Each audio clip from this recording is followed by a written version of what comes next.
2018년 무술년 새해가 밝았습니다. 대부분의 직장인들은 오늘부터 새해 첫 업무가 시작됐는데요. 새해는 최저임금이 역대 최고 수준의 인상률을 보이는 등 다양한 변화가 있습니다. 근로자들이 일하기 보다 좋은 환경이 만들어질까요? 새해 노동자들의 처우 개선 제도 어떤 것들이 있는지 김혜영 기자와 알아보겠습니다. 김 기자, 새해인 어제 1일부터 최저임금이 7,530원으로 올랐다고요? 네, 맞습니다. 이 새해 가장 크게 달라지는 것 중 하나가 바로 최저임금액입니다. 지난해 임금 인상률을 놓고 관심이 상당했는데요.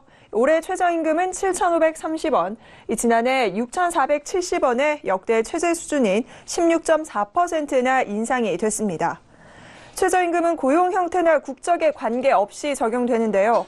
외국인 근로자나 임시직, 일용직 등 모두에게 적용이 됩니다. 1급으로 따져보면요, 8시간 기준 6만 원, 월급으로는 주 40시간 기준으로 해서 157만 원 정도를 받게 됩니다. 지난해와 비교해보면 22만 원가량 더 받게 되는 겁니다.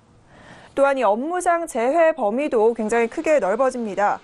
출퇴근길에 갑자기 교통사고가 발생해서 당황스러웠던 분들도 상당히 있으실 텐데요. 새해부터는 출퇴근 중 발생한 사고도 업무상 재해로 인정받을 수 있습니다. 지금까지는 통근버스와 같이 사업주가 제공한 교통수단을 이용하다가 발생한 사고의 경우에만 업무상 재해로 인정됐는데요. 새해부터는 대중교통, 자가용, 자전거, 도보 등 다양한 수단을 이용해서 출퇴근했을 경우에도 통상적인 경로와 방법으로 출퇴근하는 중에 사고로까지 보상 범위가 확대되면서 재해로 인정받을 수 있습니다. 네, 여성과 신입사원들의 귀가 솔깃해질 만한 소식도 있다고요? 네, 맞습니다. 이 신입사원들에게 굉장히 반가운 소식이 있습니다. 새해부터는 신입사원의 연차 휴가가 확대되는데요. 기존에는 1년 미만 재직자 이른바 신입사원이 휴가를 사용하려면 다음해 연차 수인 15일에서 당겨서 사용해야만 했습니다. 사실상 입사한 지 1년이 안 된 사원의 경우에는 연차 휴가가 0일, 그러니까 없던 셈이나 마찬가지였습니다.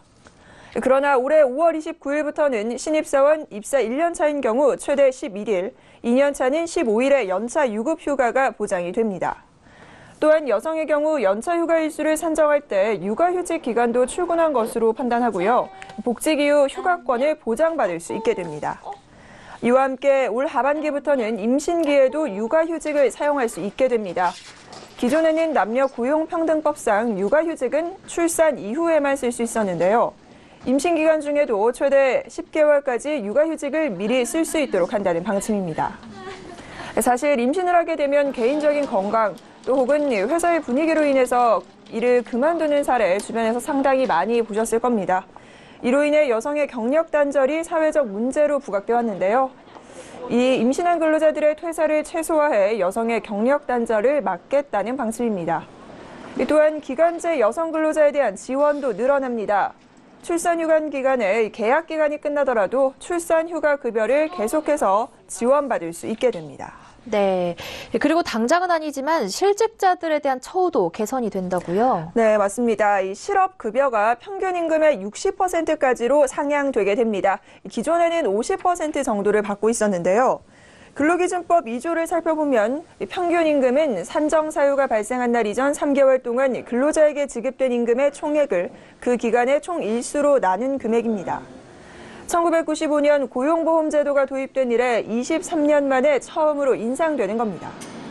실업급여는 기존의 직장을 잃고 새로운 직장을 구할 때까지 생활안정이나 원활한 구직 활동을 위해 일정 기간 동안 지급되는 급여를 뜻합니다.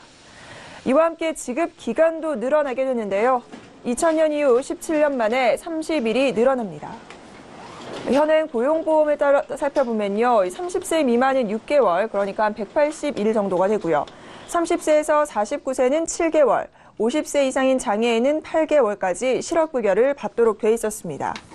그러나 향후 앞으로는 50세 미만은 8개월, 240일, 50세 이상 장애인은 9개월, 270일로 2단계로 단순하게 됩니다. 즉 기존에는 30세 미만 실직자의 경우에는 30세 이상보다 지급기간이 30일 이상 짧았는데 이러한 구분도 폐지가 됩니다. 상한액은 올라갑니다. 월 150만 원에서 180만 원으로 상향되고요.